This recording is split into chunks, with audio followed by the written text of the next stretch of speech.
Are we? Yeah, we are live. We are live. Fabulous. Well, good morning, and thank you to everyone for joining us this morning for today's event, Have You Been Understood? And the business case for accessible communications. On that topic of accessible communications, this event will be available post with captions. I have to apologise now. We were unable to stream with them.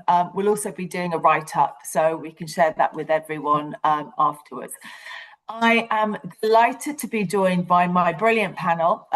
We've got John Dickinson-Lilley, who's a multidisciplinary communications director with deep expertise across PR, communications, public affairs, and transformation. So John works with leaders, providing them with expert counsel through his agency, Summit Communications, which very well done. You've got it nicely broadcast there behind you. John is also a trustee and chair of the Communications and External Affairs Committee at Stonewall and a Freeman of the City of London. He is equally a former GB para ski racer, so he competed in Great Britain's leading visually impaired male ski as a ski racer. I think you won the European Cup and the double British Championship. And I have to say, I've said this before, but it blows my mind imagining you traveling downhill at 70 miles an hour. It blows my mind imagining anyone, never mind doing it visually impaired. So yeah, a special type of person to be able to do that. We've also got Sara. So Sara Thornhurst is a senior communications professional. She's a specialist trainer in disability inclusion across working for the PR and communications industry, and alongside her role as communications and impact leader at the University of York Centre for Assuring Autonomy. So Sara runs inclusive public relations. So if you're looking for training and consultancy on inclusive comms, Sara is the lady to turn to. She's a disabled PR practitioner herself, so she very much uses her lived experience to help the industry break down barriers that prevent it from prevent it from not recruiting, retaining, and promoting people with disabilities. So thank you guys for joining me. By way of an introduction to myself, I'm Madeline Weightman. I'm co-founder of The Work Crowd and a partner at Hanson Search. We focus very much on growth, leadership roles across interim and permanent recruitment. I'm also a liveryman of the Worshipful company of Communicators and sit on their DEI committee. And it's with that hat on, I'm here today.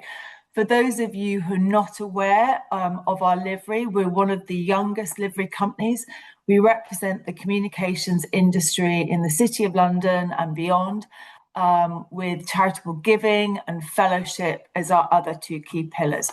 So if you're not a member at the moment and you're in the communications industry and curious to find out a little bit more about what we do, then do get in touch.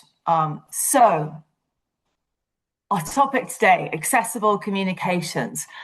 So most of us in the communications industry believe we are reaching our audiences, but actually, have we been understood? It's such an important topic.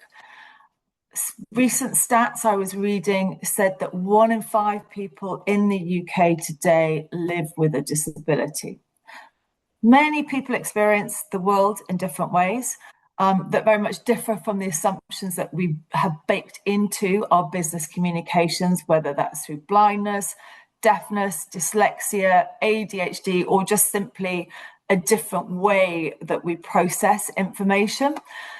As someone with dyslexia myself, it's always been something that I've been aware of, but actually meeting John and also talking to my niece who's deaf, it really brought, for me anyway, personally, into sharp focus how important a topic accessible communications is. And there seems to be a real gap between what we produce and what people can access and understand. And I think closing it is not just the right thing to do, it's good for business. So I, for one, want to better understand how to make our communications more inclusive. And I'm sure our audience today, which is why you've tuned in, does too. So turning to our panel, I'd like to ask, both of you really, maybe let's start with you, John. Most of us here spend our working lives crafting messages for audiences. But let's ask with an honest question, when did you first, and I use that broadly, our industry, when did we realize that perhaps what we're producing wasn't actually really reaching everyone it needed to? Thank you for that lovely introduction. And look, to answer your question, it's deeply personal. So I lost my sight. It started going when I was 13, and it wasn't diagnosed until I was kind of 17, 18. And since that point, because I'm dead old, the world has changed and it's gone entirely digital, and all of the information communication material that kind of comes at you on a daily basis has just, it's increased enormously. And as someone who's registered blind, I mean, I've lost count of the number of times I've come across comms, whether that's internal or external, that I simply can't access. So, images without descriptions, PDFs that don't work with screen readers, videos where the key information is entirely visual. And, it's so rife in the world, so rife in the working world. I have a full-time assistant who literally spends a huge chunk of their time making information accessible. That enables me to be a senior leader, right? But in those moments, there's a single message that hits me. I'm not part of the audience that was considered, and that's a real fundamental thing. And as you pointed out, disabled people aren't they're like a tiny niche group. There are over 16 million disabled people in the UK, so that's like 1 in 4, 1 in 5. So when comms aren't accessible, it's not marginal. It's not a marginal problem. It's a mainstream failure. And when you look at it from that perspective, you go, well, hang on a minute. This isn't about a specific kind of case, right? It's about who we design for by default. No, absolutely, absolutely. Sarah, I'd love to hear your thoughts on this. Yeah, I think John makes some really great points there, and a bit similarly, I've been deaf since I was about 3 or 4. I got mumps when I was really little, and I lost all my hearing in my right ear and some hearing in my left. And again, it wasn't picked up until like the school checks because I'd passed my baby ones. But I was so used to missing things. I was so used to not being included and not being able to understand things, and captions weren't really great. Like teletext captions weren't really great. There wasn't really that kind of option for me whereas I was growing up. So I was just so used to being forgotten about that actually I probably didn't notice until embarrassingly late that we should be we should be getting included, and we deserve to be included. And I've been kind of doing DEI work and disability in PR since about 2016, and before that, kind of 2013, 2014 was when I started recognizing that I didn't know any other disabled PR people. I just didn't, they probably were, but there was no kind of community of us. There was no anything like that for us. So it doesn't surprise me that we just weren't being catered for, designed for, we weren't included in that process. And I think it's really important to say that when you are not producing accessible communications, you are only doing half a job. And the reason it sometimes feels like more effort to do it is because we're just not used to fulfilling the process and completing the process.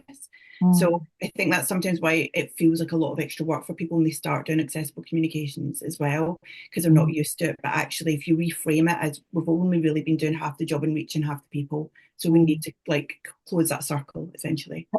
It's a really valid point, because I think we're sort of almost stuck in this is how we've always done things, and so this is how we're continuing to do it. But actually, fundamentally, as you pointed out, and I did earlier on, a huge part of the population does consume information in different ways, whether that is through disability or otherwise. So you're absolutely right, Sarah, that it is only doing half the job. And I think it is really important that we all take, as communicators, we take responsibility and ensure that our audiences, we are reaching them and we are being understood. I'm conscious that accessibility can mean very different things to different people in this room. So someone will think it's compliance, whether it's WCAG, so regulatory requirements, others something broader. It'd be great, Sarah, just to find out from your perspective, actually, what does accessible communications mean to you? So for me, I was thinking about this actually last night, and what I want to read out is the CIPR's definition of public relations is the planned and sustained effort to establish and maintain goodwill and mutual understanding between an organisation and its publics. So accessible communication to me is good PR, because we cannot fulfil that definition if our communications are not accessible. We can't do it. It's because we're not planning it, we're not sustaining it, we're not maintaining that between between organisations and the publics. We're missing half the publics, then we're not doing a good PR job. So for me, accessible communications is simply good PR if we're going by that definition. I know there's other ones out there, but if we're building those relationships and maintaining those relationships, it is a fundamental part of good PR.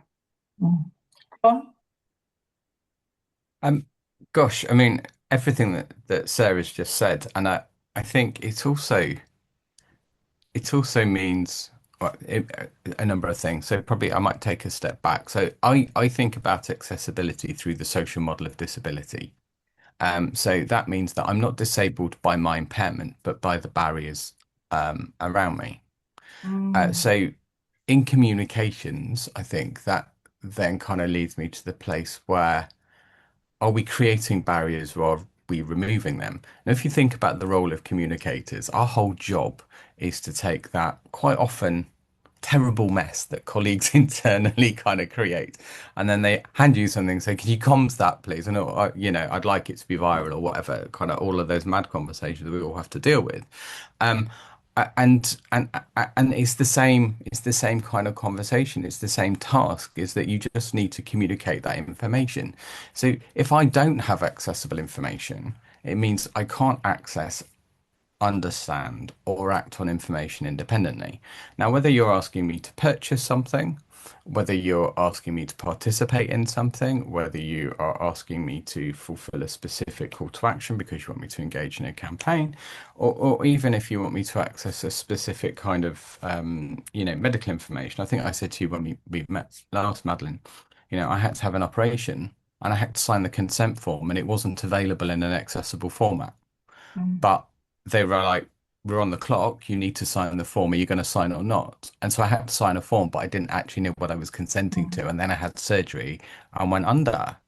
And it's that kind of, it's a really accessible information, and accessible comms is really important. And it's really important that we do it, particularly if we want to be an organization that is viewed as open and inclusive. And if part of our role, whether we're a PR whether we're doing PR or whether we're doing marketing, is about kind of basically selling the product or engaging with our publics. And so from that basis, I'd say accessible comms is about removing barriers from the start so more people can engage.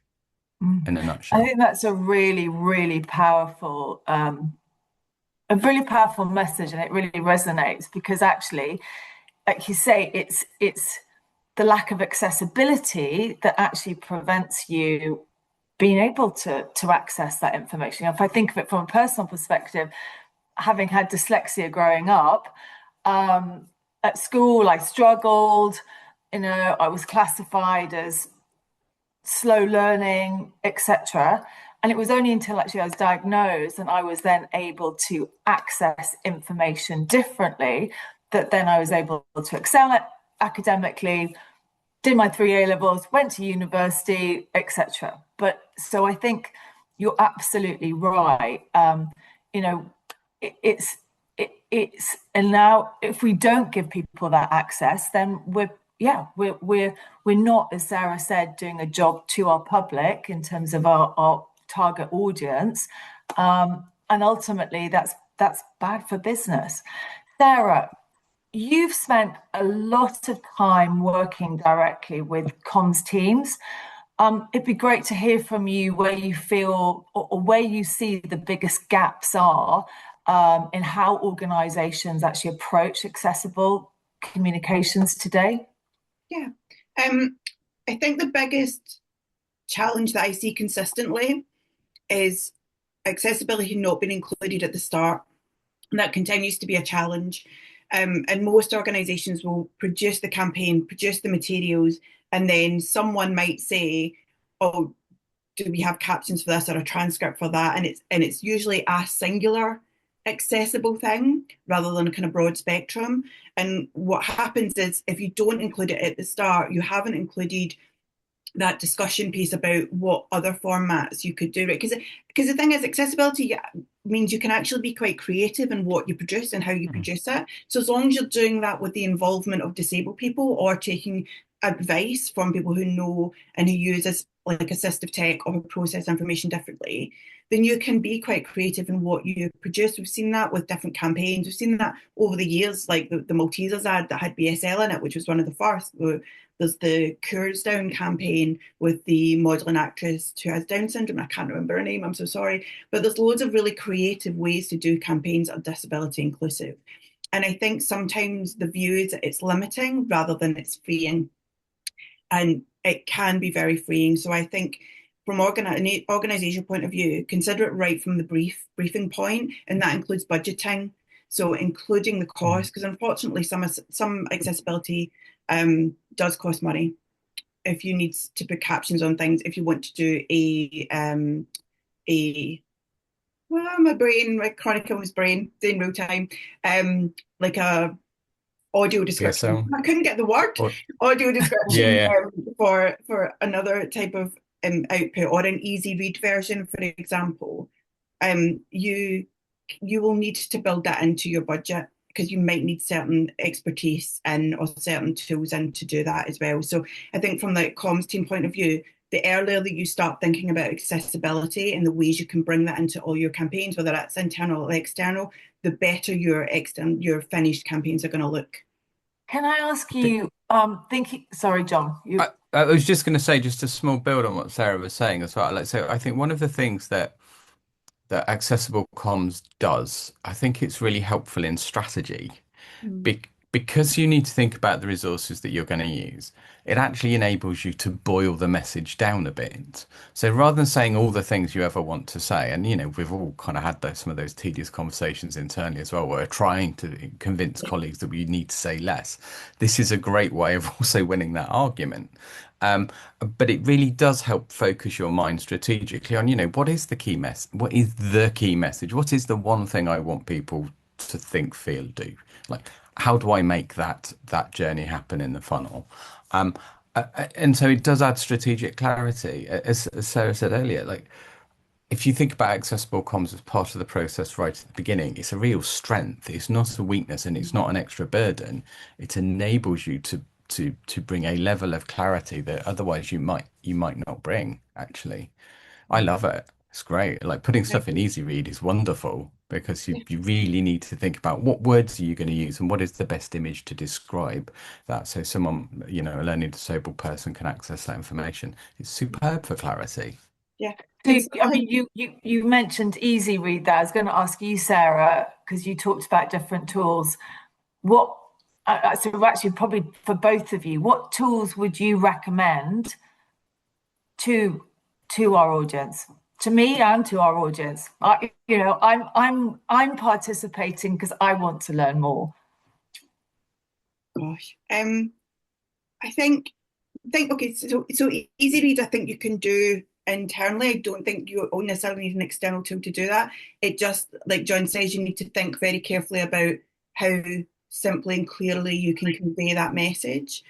I mean, there's a lot of transcription tools out there. Most of them are AI powered. I think there's a bit of a reliance, there's starting to be a bit of a reliance on AI for accessibility, which I think is potentially actually a pitfall and a problem.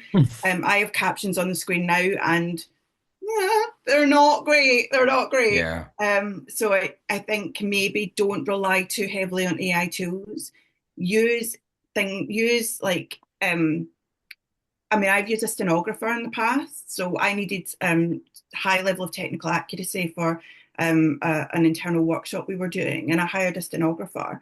And that had a 98% accuracy on the transcript, and she had it to me in 24 hours. And I think people don't use, I mean, that's a really specialized skill and they're highly in demand, but I don't think enough people use them, you know. And actually, from a Mm. budgetary point of view, they're not that expensive, really. Yeah. I mean, that's They're not. maybe 600, £700 for a day, which actually, in a grand scheme of a budget of a campaign that's thousands of pounds, really isn't that much.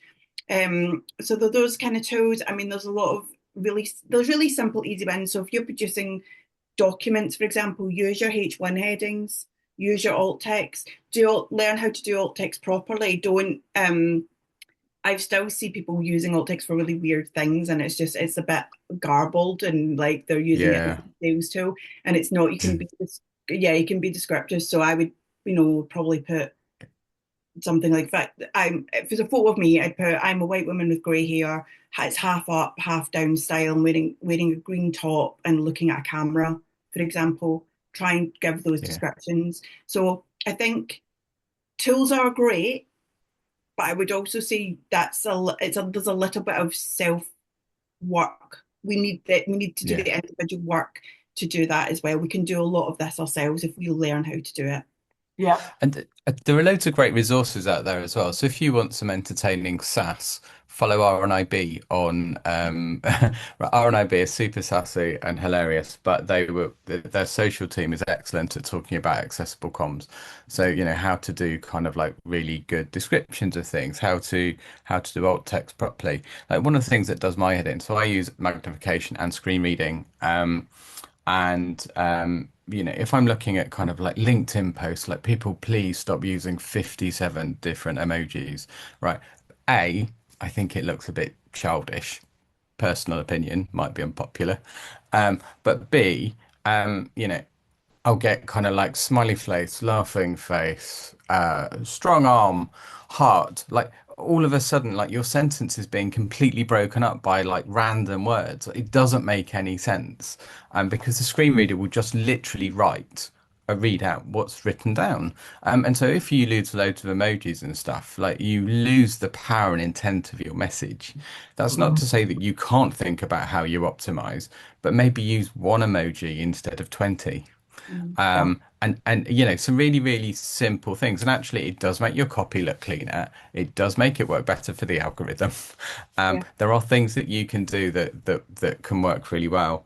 I think the point about AI is a really good one, in that AI can help you, but you've got to be prepared to invest some time to check that copy and to check the descriptions as well. So there are, particularly if you're doing stuff that is either I don't know, it might be medically related, or you might need people to follow a particular course of action for safety or for legal reasons or whatever. There's a real problem I think around. I did some work with a client who works in the deaf sector, and there's a whole thing at the moment in the transport industry where train stations are using AI to do all their announcements and stuff. And they make no sense to deaf people because AI just does its thing and sometimes gets it right and sometimes gets it wrong. And so just think about where you use AI and make sure that you've got somebody that is going to check it. Um, Mm. because the tools can be valuable, particularly if you're in a small team with little resource. There's also some really, really good organizations. I'll send you a couple of links, Madeline, to share Brilliant. with attendees. But there are some That would be great great. organizations with some lovely fact sheets and stuff like that just to get you started. But I think my big message would be, if you design it in from the start, it's not as stressful and burdensome as it sounds. Like it's Yes. actually far easier. You just go, oh right, okay. So in the prep phase, we just need to set aside a day to make sure this stuff's accessible. Yeah. Next time you do your web redesign, make sure that you're briefing in for that redesign to be accessible, that your website is accessible. So many websites are not accessible. Yes. And so you're missing out on customers. So there's some fundamental things you can do to kind of, make websites accessible, for example. Yeah. I know. John, you work with lots of leaders within the industry. So from a leadership perspective, it'd be great to get your thoughts in terms of where should that responsibility sit. So is it a comms issue or actually is it a Yeah. business issue? That's a fab question. The ultimate answer is we have a legal duty under the Equality Act 2010 to make our communications accessible, right? That's a non-negotiable, along with all the other legal duties, and that's for public and private sector organisations. There is no distinction. If you're in a public sector organisation, you have a proactive duty actually, so there's even more requirement to get it right if you're in the public sector. But the private sector also has a legal obligation, whatever you do. So I think on that note is business wide. And you know, I kind of referenced it earlier. But quite often as communicators, we get given a kind of, let's just say, a bucket of problems. And we're told to kind of make it pretty and somehow make whatever this huge mess is that someone else in, I don't know, a policy team or a product team, whatever, has developed, just, make it accessible to the public. And I think on that basis, it can't be the comms team that solves the problem. Because actually, if the organization isn't thinking about accessibility, then you're going to have barriers right across your organization, right? I mean, it's a cultural thing, it's a Yes. systemic thing. So, your products won't be right, your services won't be right, your systems won't be right, your policies won't be right. So don't leave it to be something that's checked at the end, often too late. Loads of organisations now have staff networks and employee resource groups. Obviously, I'm not saying go out and use disabled people as free labour, but there is a source of expertise in there. And say, look, can you just help us to start to think about this? Think about engaging with those resource groups. They'd be more than happy to at least give you some pointers and start to talk to you about, what needs to change, both in terms of comms, but maybe organisationally. And if you're a comms leader, start to push that conversation internally as well. I think it's really important. That said, whole organizational change won't happen overnight. And so as comms teams, sometimes we have to lead the change, right? And we do Yes. that a lot as communicators.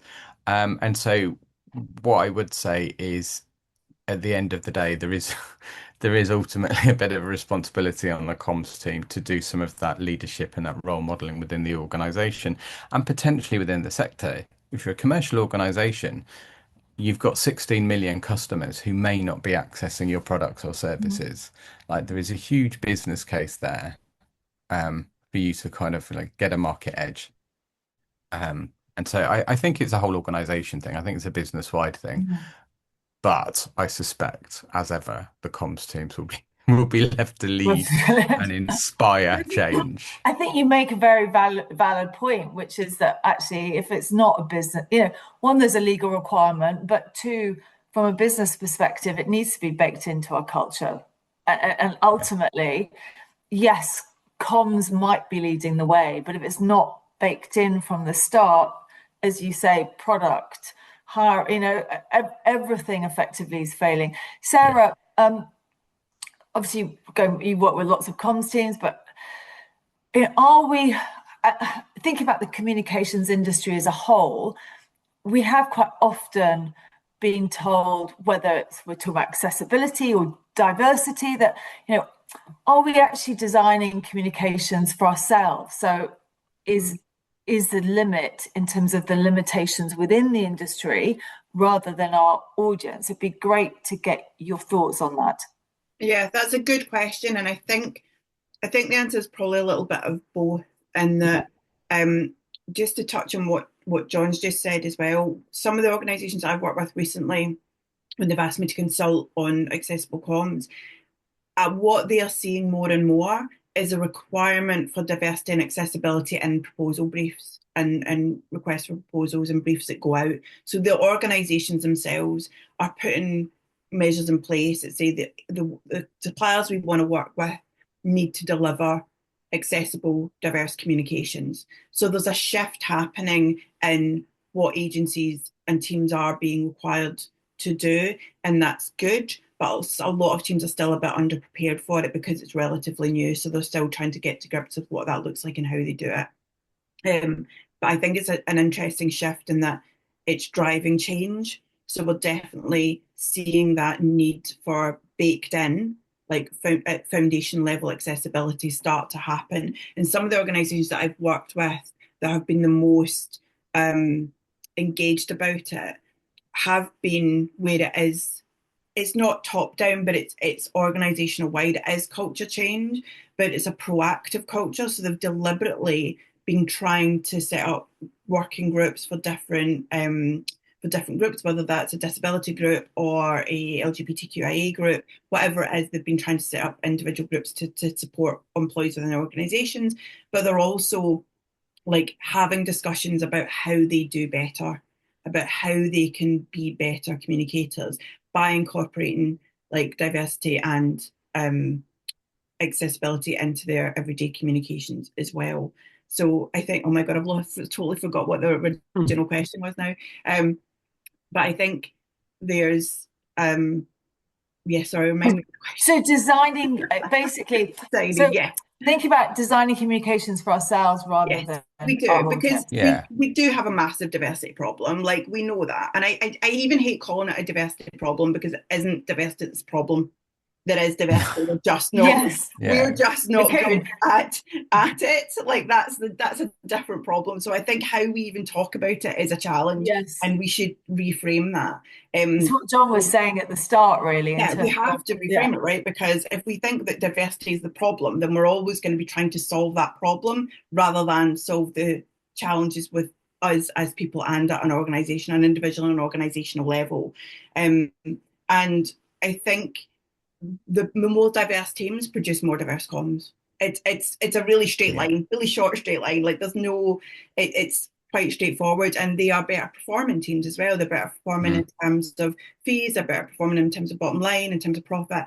Every single metric they do better. So like I struggle with the business case a lot for disability inclusion and for diversity. I've always struggled with it because it's always felt like we've had to justify our worth and our investment a little bit.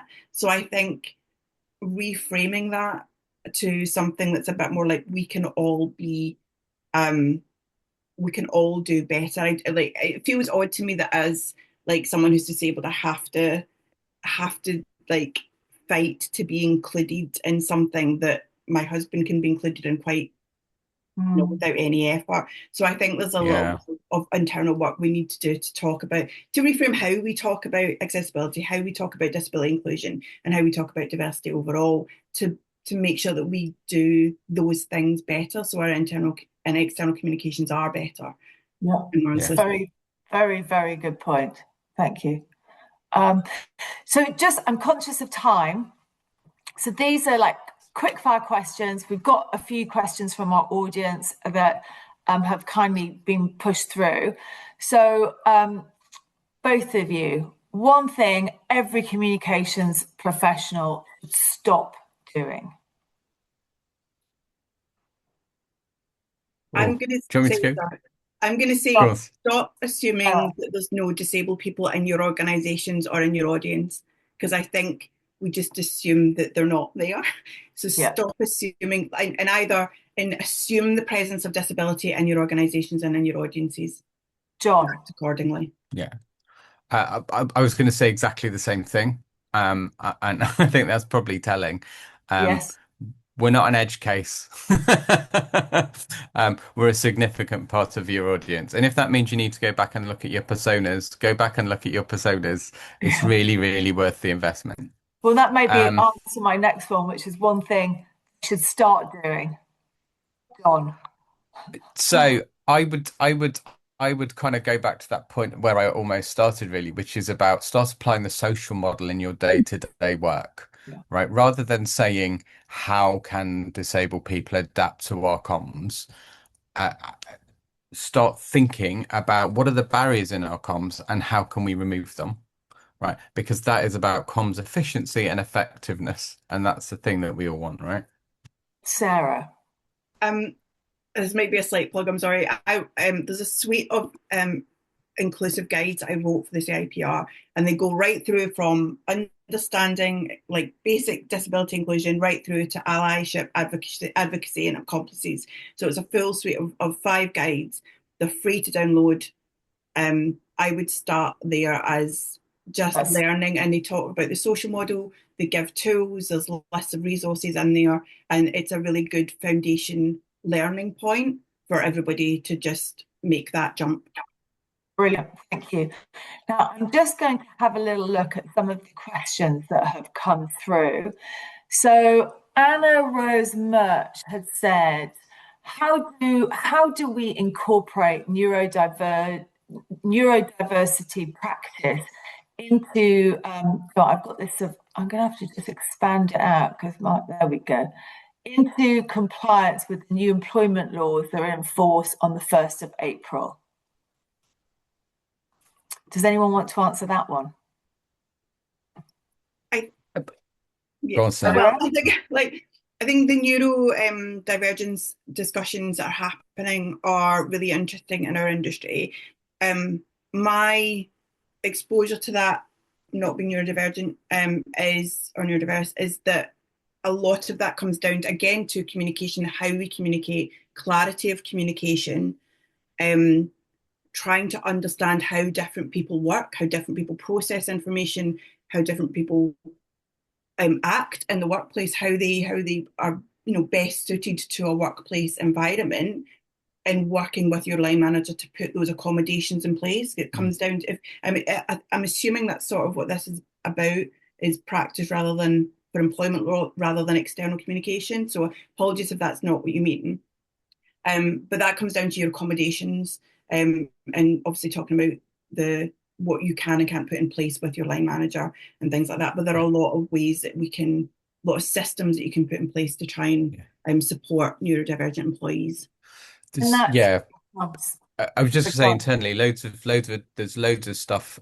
You could start with ACAS, but also National Autistic Society, for example, and other organisations that are specialists in neurodiversity have kind of advice on, if you are neurodivergent in the workplace, what reasonable adjustments might look like. A lot of it depends on whether you've got a diagnosis, because that's how the Equality Act operates. So that's just a thing that I would probably add in. If you don't have a diagnosis, that's not necessarily a problem. I would encourage people to talk to their occupational health team or to their HR team, because there are now specialist neurodivergent occupational health assessments that you can have. So if you are in the workplace, you can talk to somebody that does actually have a Scooby about neurodiversity, and then they can give you and your employer advice on what some of those adjustments might also look like, very much shaped around the individual. Just looking at it very briefly from the wider comms perspective, I think what I would say is that the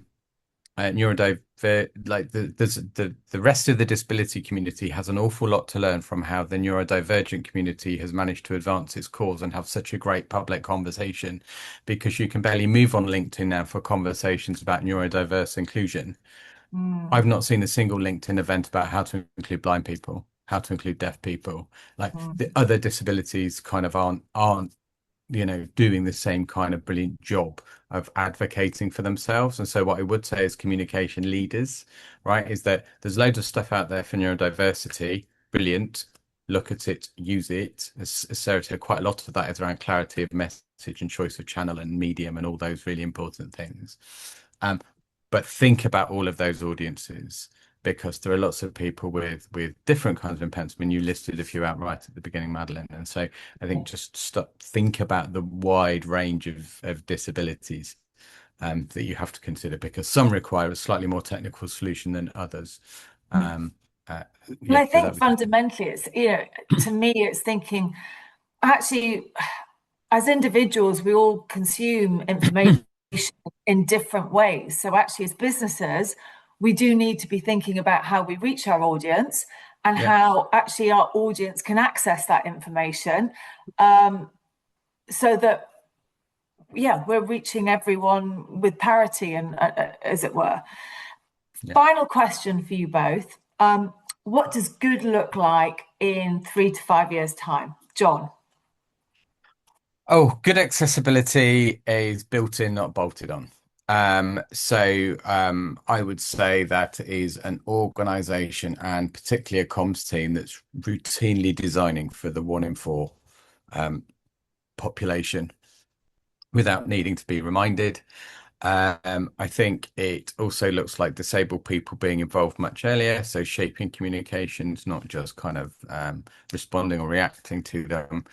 And I think ultimately it's fewer barriers because we've stopped seeing accessibility as a niche issue and started thinking about it as a core part of effective comms strategy and delivery.